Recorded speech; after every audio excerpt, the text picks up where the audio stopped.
വെന്റിലേറ്ററിന്റെ സഹായത്തോടു കൂടിയാണ് അദ്ദേഹത്തിന്റെ ജീവൻ നിലനിർത്തുന്നതാണ് ഇപ്പോൾ മനസ്സിലാക്കുന്നത്. പക്ഷേ ആശങ്കപ്പെടാനുള്ള സാഹചര്യം ഇല്ല എന്ന് ആശുപത്രി അറിയിക്കുന്നു. മെഡിക്കൽ ബോർഡ് യോഗത്തിന് ശേഷമായിരിക്കും എന്താണ് ഇപ്പോഴത്തെ ആക്ച്വൽ കണ്ടീഷൻ എന്ന് അറിയാൻ കഴിയുക.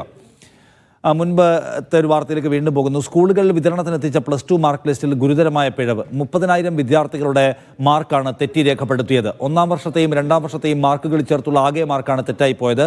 തെറ്റു കണ്ടെത്തിയ മാർക്ക് ലിസ്റ്റുകൾ സ്കൂളുകളിൽ വിതരണം ചെയ്യേണ്ടതില്ലെന്നാണ് പ്രിൻസിപ്പൽമാർക്ക് കിട്ടിയിട്ടുള്ള നിർദ്ദേശം.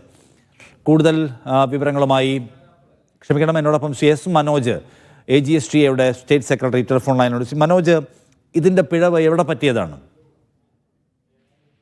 കഴിഞ്ഞ 31 വർഷക്കാലമായി നടന്നു വരുന്ന ഒരു പ്രക്രിയയുടെ ഭാഗമായിട്ടാണ് നമ്മുടെ മാർക്ക് ഷീറ്റുകൾ വിതരണം ചെയ്തത്. എന്നാൽ കണ്ടിന്യൂസ് ഇവാലുവേഷൻ, 1-ാം വർഷത്തെ കണ്ടിന്യൂസ് ഇവാലുവേഷന്റെ മാർക്കും 2-ാം വർഷത്തെ കണ്ടിന്യൂസ് ഇവാലുവേഷന്റെ മാർക്കിന്റെ സ്ഥാനത്ത് വരികയും എന്നാൽ 2-ാം വർഷം കിട്ടിയ മാർക്ക് കൃത്യമായി കൂട്ടി എഴുതപ്പെടുകയും ചെയ്തിട്ടുണ്ട് മാർക്ക് ഷീറ്റിനകത്ത്.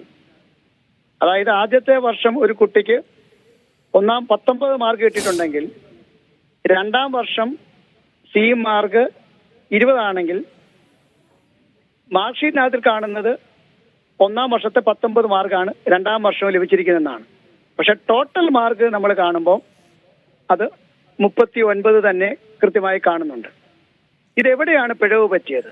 ഇതൊരു സോഫ്റ്റ്വെയറിനകത്തിലുണ്ടായ പിഴവാണ് എന്ന് പറഞ്ഞ് തടി ഊരാൻ ശ്രമിക്കുന്നത് ശരിയായ നടപടിയല്ല. വിദ്യാഭ്യാസ മേഖലയെ തകർക്കാൻ, പ്രത്യേകിച്ച് ഹയർ സെക്കൻഡറി തകർക്കാനുള്ള ചില ശ്രമങ്ങൾ കഴിഞ്ഞ കുറെ കാലമായി നടന്നു വരുന്നതായി ഞങ്ങൾ സംശയിക്കുകയാണ്. അതിന്റെ ഭാഗമായിട്ടാണ് ഇത്രയും നിരുത്തരവാദപരമായി ഒരു മാർക്ക് ഷീറ്റ് വിതരണം ചെയ്ത് ഉന്നത വിദ്യാഭ്യാസത്തിന് ഉപയോഗിക്കുന്ന മാർക്ക് ഷീറ്റുകളിൽ ഇത്ര വലിയ പിഴവുകൾ എങ്ങനെ വന്നു എന്ന് സമഗ്രമായി അന്വേഷിക്കേണ്ടതാണ്. തന്നെയുമല്ല, ഈ 30,000 കുട്ടികളിൽ മാത്രമല്ല ഈ മിസ്റ്റേക്ക് വരാൻ സാധ്യതയുള്ളത്. കാരണം ഒരു സോഫ്റ്റ്വെയറിലെ പിഴവുകൾ മുഴുവൻ വിദ്യാർത്ഥികളെയും ബാധിക്കേണ്ടതാണ്. എന്നാൽ 1-ാം വർഷത്തെയും 2-ാം വർഷത്തെയും ഈ മാർക്കുകൾ പലപ്പോഴും സമാനമായി വരുന്നത് കൊണ്ട് മാത്രമാണ് ഈ 30,000 വിദ്യാർത്ഥികളിൽ മാത്രം ഒതുങ്ങിയത് എന്നുള്ളതാണ്.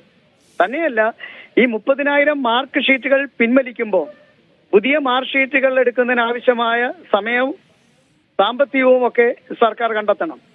ഇവിടെ ഹയർ സെക്കൻഡറി പരീക്ഷ നടത്തിപ്പിൽ കുട്ടി രജിസ്റ്റർ നമ്പറിനകത്തിൽ അക്കത്തിലോ അക്ഷരത്തിലോ എഴുതിയതിനകത്തിൽ ഏതെങ്കിലും ഒരു ചെറിയ പിഴവ് പറ്റിയാൽ അധ്യാപകരെ ശിക്ഷിക്കുന്ന വകുപ്പാണ് ഇത്ര ഗുരുതരമായ, അതായത് നിരുത്തരവാദപരമായ ഒരു പ്രവർത്തനവുമായി മുമ്പോട്ട് പോയിരിക്കുന്നത് എന്നാണ് ഞങ്ങൾക്ക് മനസ്സിലാക്കാൻ കഴിഞ്ഞത്. ഇതൊരിക്കലും അംഗീകരിക്കാനാവില്ല. ഇതിനെക്കുറിച്ച് സമഗ്രമായ അന്വേഷണം നടത്തേണ്ടത് ആവശ്യമാണ്. ഇനിയും ഇതുപോലെയുള്ള തെറ്റുകൾ ആവർത്തിക്കാതിരിക്കാൻ സർക്കാർ ശ്രമം നടത്തണം എന്ന് ഞങ്ങൾ ആവശ്യപ്പെടുകയാണ്. ശരി, താങ്ക് യു മനോജ്. ഇത് വളരെ സീരിയസ് ആയിട്ടുള്ള ഒരു ഇൻവെസ്റ്റിഗേഷൻ ആവശ്യമുള്ള വിഷയമാണെന്നാണ് അദ്ദേഹം ചൂണ്ടിക്കാണിക്കുന്നത്.